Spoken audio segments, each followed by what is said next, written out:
a sudeste da terra dos Incas, no próprio coração do trópico brasileiro, se encontra um jardim do Éden que lembra um mundo perdido e pré-histórico. Uma terra que parece anterior ao tempo.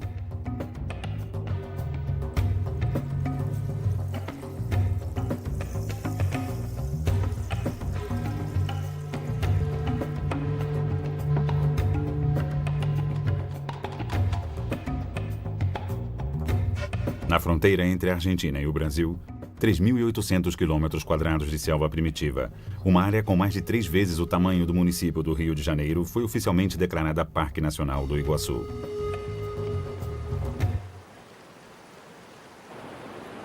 As duas partes do parque, uma no Brasil e a outra na Argentina, estão divididas pelo rio Iguaçu, uma torrente impetuosa. Um rio de enorme largura e força, mesmo na terra do Amazonas.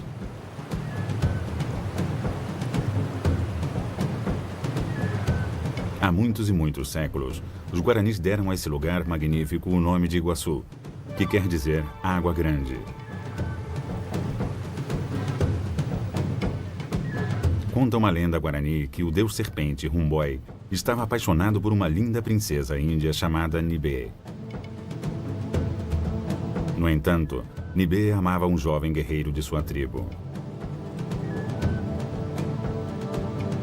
Para escapar das garras de Rumboy, o casal fugiu numa canoa pelo rio Iguaçu. Ao perceber que sua amada tentava fugir, Rumboy se enfureceu e começou a socar a terra com os punhos até que esta se desprendeu em grandes pedaços, fazendo com que os amantes sofressem uma queda mortal pelas recém-criadas cataratas.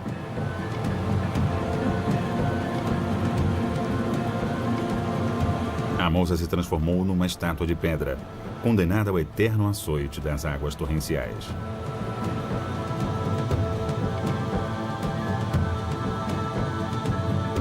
O rio, e especialmente as cataratas, são o coração do Parque Nacional do Iguaçu, não só devido à sua localização, como porque representam a vida para todas as criaturas que habitam esse lugar fantástico.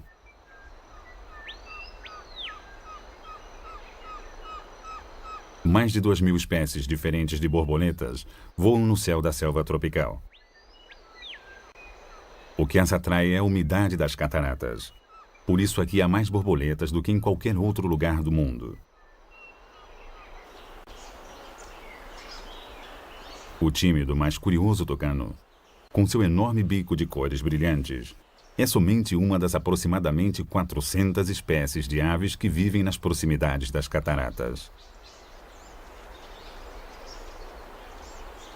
As florestas e outros cursos d'água da região também estão repletos de uma extraordinária variedade de animais, desde a bela onça parda até o arredio jacaré de papo amarelo.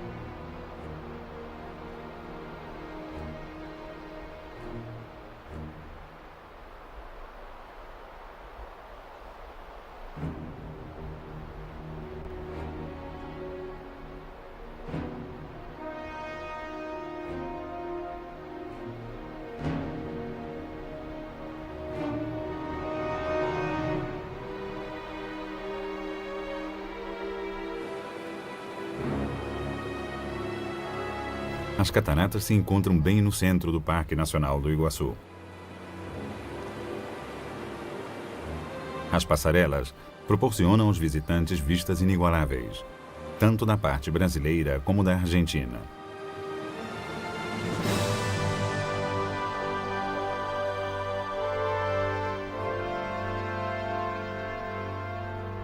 A extraordinária queda d'água das cataratas do Iguaçu foi criada há quase 100.000 anos, quando um deslocamento da crosta terrestre fez com que a Terra se agitasse e descesse bruscamente por uma falha geológica muitas dezenas de metros abaixo. Essa grande alteração fez com que o curso do rio Iguaçu se desviasse e descesse por um novo precipício. A queda da torrente, de uma altura de mais de 70 metros, fez com que se formassem dezenas de pequenas cataratas. Com isso, o salto original transformou-se em 270 cachoeiras separadas, dispersas ao redor de uma enorme bacia em forma de ferradura.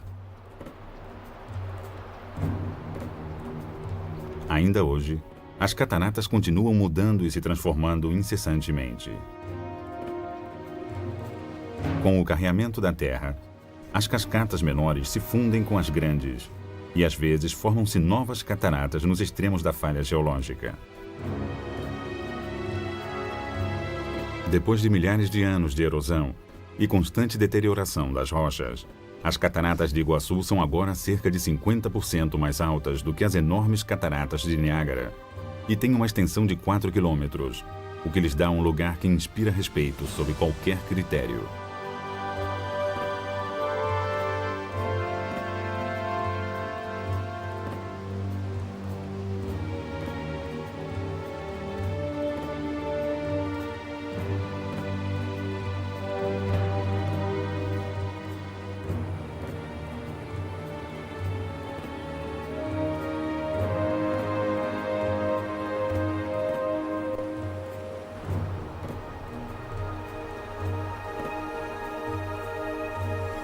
Num extremo, a água, estalando por todo lado, separou uma série de enormes cataratas até a borda do precipício. Este, conhecido como a Garganta do Diabo, funciona como um megafone, amplificando o estrondo das cataratas a tal ponto que se pode ouvir a 3 quilômetros de distância. O efeito já foi descrito como o som do oceano que desabasse num abismo.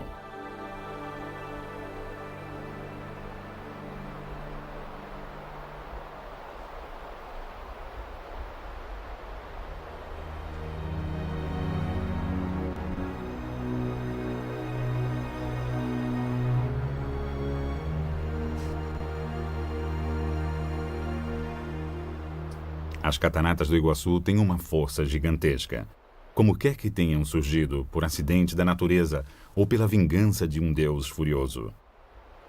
Embora de aparência maravilhosa, sua energia chega a assustar. E seu aspecto varia com as estações.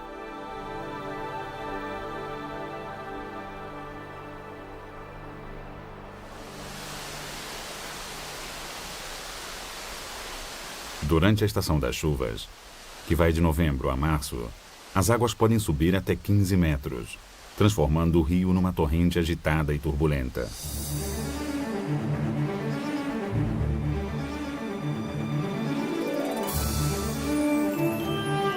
Em seu ponto máximo, as cataratas chegam a descarregar mais de 42 milhões de metros cúbicos de água por minuto. Isso seria suficiente para encher 20 mil piscinas olímpicas.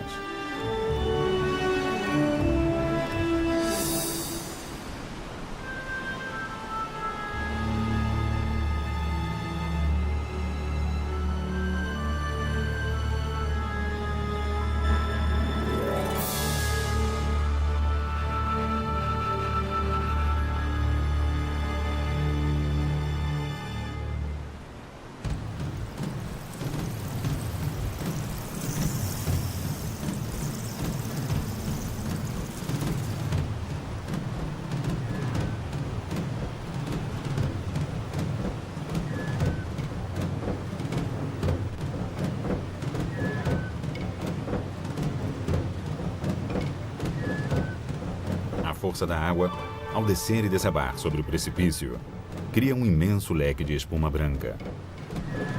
Como uma nuvem gigante que sobe da cratera, a névoa alcança 90 metros de altura, cobrindo a floresta que a rodeia. Assim, pulveriza com água doce a selva tropical, alimentando a vegetação exuberante dessa selva tropical.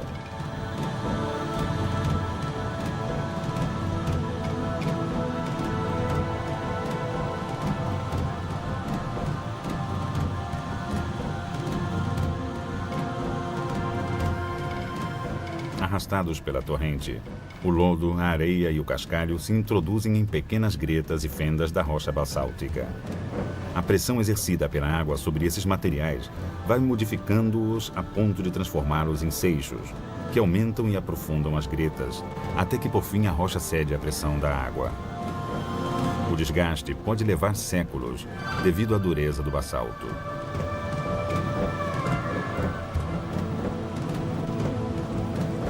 A água e o lodo demoraram 100 mil anos para dar a forma atual às cataratas, que mudam incessantemente.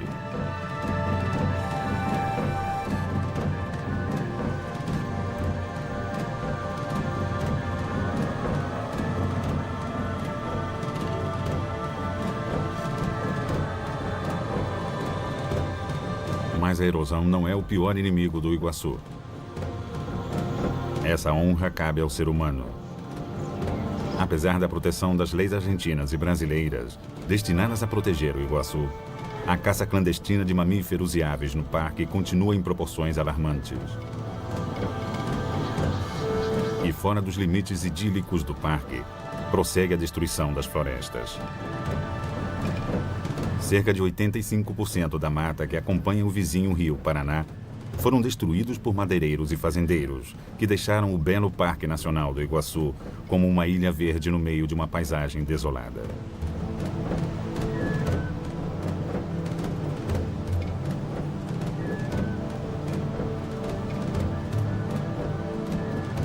Só o tempo dirá se as cataratas e os poucos lugares a elas assemelhados vão sobreviver.